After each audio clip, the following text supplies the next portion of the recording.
C'est le scandale sanitaire de ce début du XXIe siècle sur lequel espère agir le député écologiste Nicolas Thierry avec sa proposition de loi visant à interdire d'ici 2026 les PFAS, aussi appelés polluants éternels, dans certains produits du quotidien. Un vote final est prévu à l'Assemblée nationale ce jeudi. Mais alors pourquoi ces substances posent-elles problème et cette loi a-t-elle une chance d'être adoptée? Salut, c'est Valentine. Aujourd'hui, exceptionnellement, Hugo n'est pas là, donc on prend le relais avec l'équipe. On est parti pour un nouveau résumé de l'actualité en une dizaine de minutes. Alors avant d'entrer dans le vif du sujet et de parler de la proposition de loi qui va être votée ce jeudi, reprenons les bases. C'est quoi les PFAS? Les PFAS, ce sont des substances chimiques toxiques qui ont été développées dans les années 1940 pour leur résistance à l'eau et à la chaleur. Aujourd'hui, on les retrouve dans de nombreux objets du quotidien comme les poêles anti-adhésives, les emballages alimentaires, les cosmétiques, les textiles imperméables ou les implants médicaux par exemple. S'ils sont autant utilisés, c'est parce qu'ils possèdent des propriétés uniques, notamment une résistance extrême. Mais c'est précisément cette caractéristique qui pose problème. Non seulement ils sont ultra résistants, mais ils sont aussi toxiques. Et une fois relâchés dans l'environnement, ils se dispersent sur de longues distances via l'eau, l'air et les sols. Le truc, c'est qu'ils sont quasiment indestructibles car très peu dégradables. C'est pour cette raison qu'on les appelle les polluants éternels. Et en plus de polluer durablement l'environnement, ils s'accumulent dans l'organisme humain sans pouvoir être éliminés. Mais concrètement, quel est leur impact sur notre santé et sur l'environnement? Je le disais, dans la nature, les PFAS se retrouvent partout, dans l'air, les rivières, les sols, mais aussi la chaîne alimentaire, notamment dans les crustacés, les mollusques et les fruits et légumes que nous consommons. Concernant la santé humaine, des études ont montré que leur accumulation dans l'organisme pouvait avoir de nombreuses conséquences, comme un affaiblissement du système immunitaire, une diminution de la réponse aux vaccins, une augmentation des risques de cancer, de diabète, d'obésité, une baisse de la fertilité ou encore des troubles de croissance. Alors face à ça, le député écologiste Nicolas Thierry a déposé une proposition de loi visant à interdire l'utilisation de certains PFAS dans les produits de consommation courante. Ce texte sera soumis à un vote final à l'Assemblée nationale ce jeudi. Mais alors, que prévoit-il? Concrètement, il prévoit d'interdire d'ici 2026 la fabrication, l'importation, l'exportation et la vente de certains produits du quotidien contenant des PFAS, comme les produits d'habillement, les cosmétiques, les fardes de ski, donc une substance appliquée sous les skis, ou les snowboards pour améliorer leur glisse sur la neige, les tenues et chaussures conçues pour la protection et la sécurité des personnes, comme les équipements de pompiers par exemple, ne seront pas concernés par cette interdiction car ils sont très durs à remplacer. Ce lundi, la ministre de la Transition écologique, Agnès Pannier-Runacher, a déclaré aux Parisiens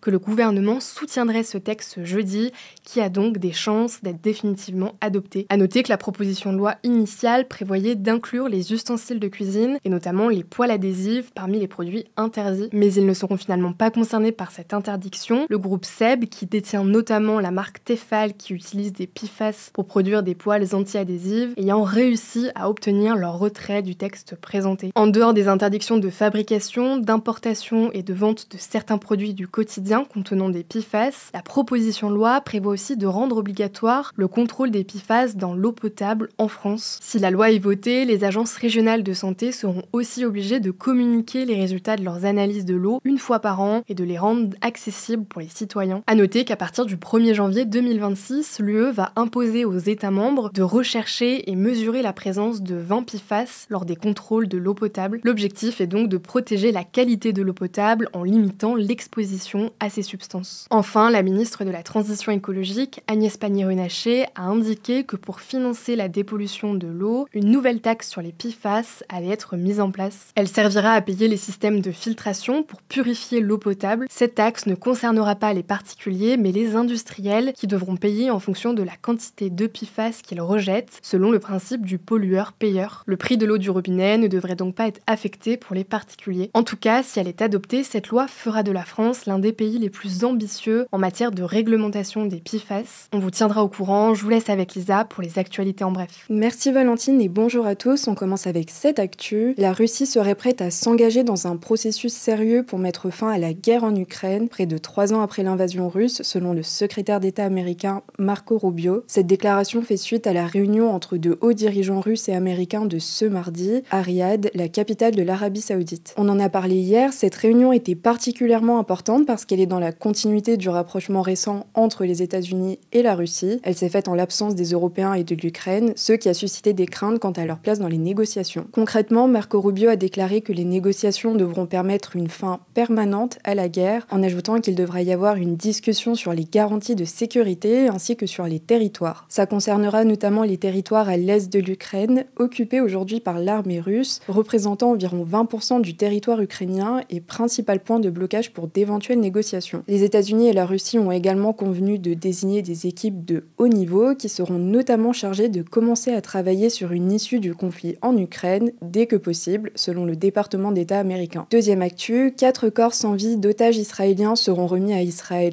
ce jeudi, a annoncé le Hamas. C'est la première fois depuis le début du cessez-le-feu entré en vigueur le 19 janvier dernier que des dépouilles seront rendues. Selon le Hamas, il s'agit notamment des corps de Shiri Bibas et de ses 2 enfants, enlevés le 7 octobre 2023 alors qu'ils avaient 4 ans et 8 mois. De son côté, Israël n'a pas confirmé la mort de la famille Bibas et a annoncé que les 4 corps remis par le Hamas seraient transférés à l'Institut médico-légal de Tel Aviv avant que les noms ne soient transmis aux familles. Ce samedi, le Hamas doit ensuite libérer 6 otages israéliens vivants dans le cadre de la première phase de trêve, en échange de plusieurs prisonniers palestiniens. Le franco-israélien Ohad Yahalomie ne figure pas dans la liste des otages devant être libérés ce samedi. Il s'agit de la dernière personne de nationalité française en captivité. Depuis le début de la trêve et avant les échanges à venir, 19 otages israéliens et 1134 détenus palestiniens ont été libérés. Troisième actu, l'ex-président brésilien Jair Bolsonaro a été inculpé ce mardi pour un projet présumé de coup d'État visant à empêcher le retour au pouvoir de son successeur Lula après l'élection présidentielle de 2022. Jair Bolsonaro, ancien dirigeant d'extrême droite resté au pouvoir de 2019 à 2022, est accusé, aux côtés de 33 autres suspects, d'avoir incité et exécuté des actes contraires à l'état de droit démocratique. Il est également soupçonné d'organisation criminelle armée. Les investigations auraient révélé que ce projet envisageait notamment la mort du président et du vice-président élus, ainsi que celle d'un juge de la Cour suprême. La Cour suprême doit désormais décider de l'ouverture ou non d'un procès. Si un procès est ouvert, Jair Bolsonaro risque une peine allant de 12 à 40 ans d'emprisonnement. Quatrième actu, l'ancien ministre et ex-président de l'Assemblée nationale, Richard Ferrand, qui fait partie du camp d'Emmanuel Macron, devrait devenir le nouveau président du Conseil constitutionnel. Le Conseil constitutionnel est chargé notamment de s'assurer que les lois votées par le Parlement respectent la Constitution. Il est composé de 9 membres, tous nommés pour 9 ans. Actuellement, le président est Laurent Fabius, mais son mandat se termine le 7 mars. C'est le président de la République qui désigne le président du Conseil constitutionnel. Il a donc choisi de proposer Richard Ferrand, dont il est proche. La candidature devait être validée par le Parlement, donc par les députés et les sénateurs, ce qui a été chose faite ce mercredi à 1 voix près. Le nom de Richard Ferrand a été très contesté, notamment à gauche et par certains élus à droite, qui critiquaient sa proximité avec Emmanuel Macron, les risques d'impartialité et sa non-expertise juridique. Le Rassemblement national s'est abstenu lors du vote du Parlement sur sa candidature, ce qui a suscité des réactions, notamment du côté de LFI, qui a qualifié le RN d'éternel allié de la Macronie. Cinquième actu, en France, 173 faits anti-musulmans ont été recensés en 2024 selon le ministère de l'Intérieur, soit une baisse de 29% par rapport à 2023. Le ministre de l'Intérieur, Bruno Retailleau, a toutefois précisé que ce chiffre est sans doute en dessous de la réalité, puisqu'il ne se base que sur les victimes qui ont porté plainte. 52% de ces actes racistes contre les musulmans ont été des atteintes aux biens, comme des dégradations, et 48% des atteintes aux personnes, telles que des violences physiques ou des propos menaçants. Une plateforme de signalement des actes anti-musulmans devrait être lancée dans les prochains jours, a annoncé le ministre de l'Intérieur, pour répondre à ces actes. Sixième actu, 2/3 des étudiants bénéficiant de l'aide alimentaire sautent des repas chaque semaine. C'est ce qu'a révélé le 2e baromètre de la précarité étudiante de la Fédération des associations générales étudiantes, qui est le premier syndicat étudiant. Pour établir ces chiffres, le syndicat s'est basé sur les bénéficiaires des Agorae, qui sont des épiceries sociales et solidaires. 30% d'entre eux ont déclaré souhaiter au moins 4 repas par semaine et au moins 71% d'entre eux recourent également à d'autres systèmes de distribution alimentaire en plus des Agorae. Le syndicat étudiant a souligné que de trop nombreux jeunes sont contraints parfois de choisir entre étudier et se nourrir. Le rapport précise que seulement 30% des bénéficiaires interrogés sont boursiers sur critères sociaux et 58% d'entre eux ne sont même pas éligibles. Le syndicat a déploré, je cite, l'inefficacité du système d'aide sociale. Merci Lisa pour ces actualités en bref, et aujourd'hui on vous propose un débat du jour. Le gouvernement en fait-il assez pour soutenir les étudiants en situation de précarité? N'hésitez pas à répondre par oui ou par non et à mettre vos arguments en commentaire. C'est tout pour aujourd'hui, merci beaucoup d'avoir suivi ces actualités, prenez soin de vous, prenez soin de vos proches et je vous dis à bientôt.